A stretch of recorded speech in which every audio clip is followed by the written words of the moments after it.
President of the Parliament, distinguished speakers, dear friends, what can I say after these extraordinary speeches and presentations but amen, and let's go and do it. After the reception, go home and move this forward into an extraordinary global journey. I was reflecting, sitting here, listening to these great presentations, that it was in October of last year that President Hollande of France stood exactly in the same steps in this hall, 6 weeks before the Paris conference started, where he had been invited by us to come and present the keynote speech at the Arctic Circle Assembly.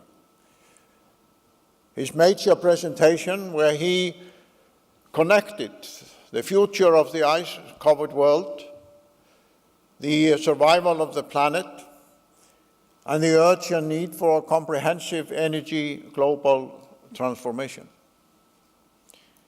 It was indeed an extraordinary political statement for the President of France to come straight from a European Union summit to this country to put his reputation on the line, to demonstrate not only his own personal commitment, but the commitment of France to the success of this effort. And he had 2 hours before he came and spoke in this very hall. So we took him to our most aggressively receding glacier, Sólheimajökull in Icelandic, which means the glacier of the world of the sun. And although it was a pretty tough day, cold and rainy, we decided to land the helicopter not at the edge of the glacier as it is today, but to land the helicopter where the glacier was when I was born. And despite the weather and the rocky terrain and the slippery stones, we made the President of France walk the distance for over half an hour, almost 45 minutes, from the place where the glacier was when I was born to where it is now. In the beginning, his staff wanted to hand him umbrellas because it was raining and cold. But of course, that wouldn't look very good in France. So we decided to walk the distance. And it was quite extraordinary to witness that as we progressed, he personally, for the first time, experienced what aggressive climate change is really about. Never before in his entire career had he up front had literally to walk the climate walk in that way. And when we came to the edge of the glacier, of course, he witnessed, like everybody else, the aggressive melting, the drops falling, the lake getting bigger. And he also saw the people who were there in this black wilderness, having come from Australia, from Africa, from the United States and elsewhere, and were there by coincidence, because they also wanted to witness climate change up front. And then he came here to this hall and made what his people told me, and I think everybody who was there could agree, was for him an extraordinary emotional speech, where his personal commitment to the success of the Paris negotiations almost became the core of his international political being. And then, of course, as we all know, the success of Paris was, in fact, extraordinary. It was a global landmark in the history of the planet. And this photograph of him and Christina Figueres and Ban Ki-moon and others will forever be in the memory of mankind as one of these rare historic moments when the people of the planet come together in a success. There are not many such moments, but that was indeed one of them. And as my good friend Amin just described, the commitment of the Energy Secretary of France, Royal, to bringing the geothermal experience, not just of Iceland, but also other countries, into the forefront of the energy transformation in the follow-up of the Paris success, was also one of the major contributions that the two of them and the government of France made to this success. And as we discussed both yesterday and earlier today, for those of us who have campaigned for a transformation of the world with respect to collective action to prevent irreversible climate change, the Paris meeting was an historic transition, which we perhaps thought we would never see, but it has happened. And the momentum that it gives us is extraordinary, especially since everybody there acknowledged that the other side of the climate coin was a new type of aggressive clean energy global cooperation, with the emphasis on aggressive. That is why we came together in such a short time, now 40 countries, and launched the Global Geothermal Alliance. When I was growing up in this country, we were still, with respect to our geothermal transformation, just putting pipes in mud streets to bring hot water into one street after another. Most of the country had no experience of geothermal urban heating. Geothermal power plants in the country producing electricity didn't exist until a number of decades later. The greenhouse sector, of course, was also absent from our scene. We imported tomatoes for a limited time of the year. And those who had perhaps small greenhouses, either on the farms or in the house, were considered to be eccentrics and not a part of the Icelandic mainstream. And even the Blue Lagoon, which now the National Geographic has chosen as one of the 25 most remarkable places on planet Earth, is so young that it was in the first years of my presidency that I inaugurated the present Blue Lagoon.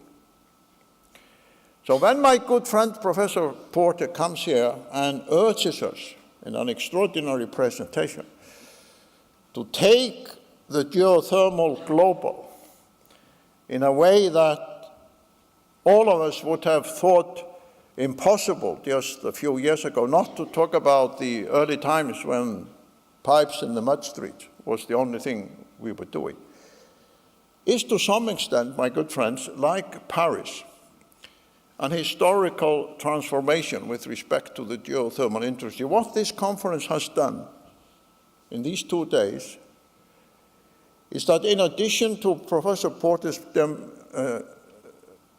presentation, being, as we all know, the leading intellectual on business transformation on the planet, this meeting has also brought to us the two leading international officials in the field of clean energy transformation. Director General Amin of IRENA, the new international institutions which the UN has given the mandate to transform the world in terms of clean energy, and Recep Kayıt, who a few months ago took over the Sustainable Energy for All, the other side of Secretary General Ban Ki-moon's commitment to, on the one hand, fighting the climate change, and on the other, bringing clean energy to every part of the planet, to every citizen on this planet. For a small country like Iceland, their presence here at this conference of these three people is, of course, a great honor, and I thank them for being here with us. But I think for the global geothermal sector, that is also a very important historic shift. Because what they have told us, the three of them together, is that on the one hand, the geothermal transformation has moved up front to the battle line of the global clean energy transformation. And with Professor Porter telling us that it will give all of us, every country that joins this journey, an extraordinary business opportunity and prosperity. That at the same time, we can save the planet and bring prosperity and economic progress to our people. And for me personally, we started a long time ago this geothermal mission. It is a very moving occasion to seeing all of you here and seeing these three global leaders in their respective field urging us to link our forces to make this a success. And it is doable. It is doable. And the reason why I say that is the example of what we have done with China. In 2002, when Jiang Zemin, who was then president of China, we now have another president, of course, and another president who was between Jiang Zemin and Xi Jinping. But when Jiang Zemin came to Iceland in 2002, I took him to what was then our most advanced geothermal power plant. And it was the first time in the 5,000 years history of China that the leaders of that country had ever been to a geothermal power plant. And they became absolutely fascinated. Of course, they were all engineers. So the whole program got derailed, and the prime minister of that time, who was waiting in his summer house to offer a lunch for the president of China, got a little bit irritated because he waited and waited and waited and waited. But we couldn't get them away, because for them it was an historical eye-opener.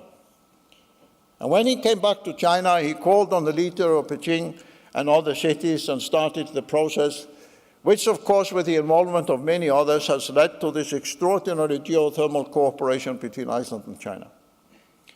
Now taking one district, one city after another, closing down the coal power district heating system and replacing them with geothermal heating systems. Because China is extraordinarily rich in low and medium temperature areas and can indeed, as they look forward, use the geothermal urban heating system and cooling system on a scale that we have never seen before. And now the present leadership of China has moved this geothermal transformation to become the core question when they look at the urban future of China and the new cities they're going to build as well as the present cities. And the question is, how are we going to heat and cool cities in the 21st and the 22nd century? And the answer, the obvious answer, everywhere in the world, because we now have the technology, we do it through geothermal transformation. I know for the technical army and the engineering scientists of the geothermal sector, it's a rather dull project because most of the technology, if not all, already exists. But that is also, my dear friends, what we have to do. We have to promote these dull technologies that already exist. We can't be so fascinated by the deep drilling project, which is fascinating in itself, and other advances on the science and the technical field, that we forget and do not provide our effort into bringing the solutions and the messages which have already been proven and are now the core of making the urban areas on the planet livable. And in addition, as I mentioned to Rachel Kite yesterday, with the increasing emphasis on lifestyle transformation, where the young generation which lives in these cities wants healthy food, wants to enjoy the environment in their own apartment. We can also give them opportunities in their own homes and their own buildings to grow their own food, have their own garden, and in a way transform the lifestyle which is also pleasant, as well as signaling how they care for the planet. So to me, to be a soldier in this army and following many of you in this journey, it's not only a fascinating endeavor, but it is also perhaps the most important global vision that we can jointly undertake. And I know these are strong words. But like President Hollande, who so movingly here on this stage, in this very hall, 6 weeks before the Paris negotiations, made this comprehensive case, why not only we should, but why we must come together in this transformation. It is now up to us to meet the call made in Paris by many, including the leaders, to bring the geothermal into the forefront of this transformation.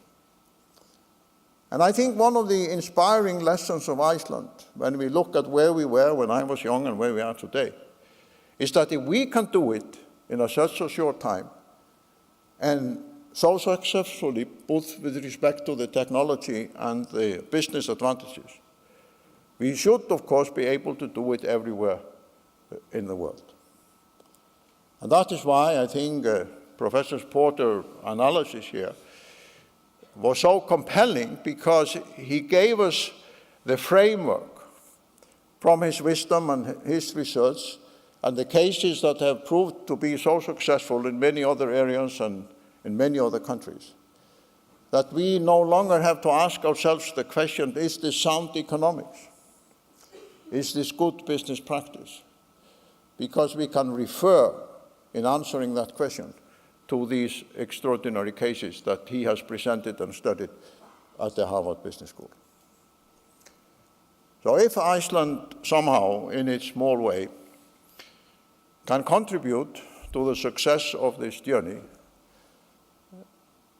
I think I can say on behalf of the nation, we will be proud. Not only will we enjoy the economic benefits, but we will be proud, we will be honored to partner up with you in doing all of this. I sometimes say to people who come to the presidential residence, where we have the gifts that Reagan and Gorbachev brought to Iceland in 1986 when they came here for the famous summit at the height of the Cold War, when the frost was so deep and the hostility so strong that they couldn't meet in the United States or the Soviet Union, they had to meet in some other place. Reagan brought a statue of the American owl, the bird of wisdom which can see in darkness. And Gorbachev brought us a beautiful Russian clock, reminding us that time is ticking. But if you don't tell anybody else, the problem with Gorbachev clock was it actually never worked, but that's another story. But the combination of these two gifts, which they absolutely did not compare notes on before they came, is the message that with wisdom and with time, we can indeed succeed.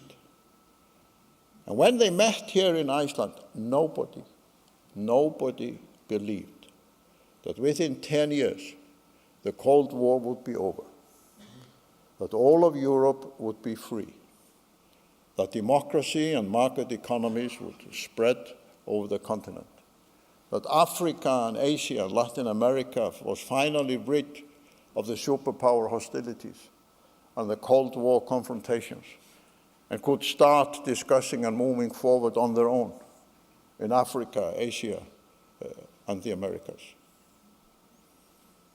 Even the entire American media judged the summit a complete failure, when Reagan came back.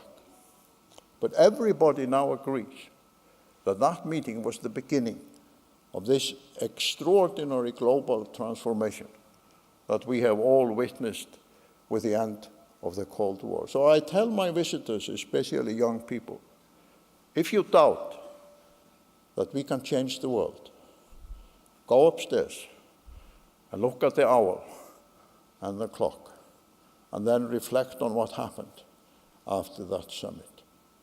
And we can do the same, my dear friends, in the field that has brought us together. Thank you very much.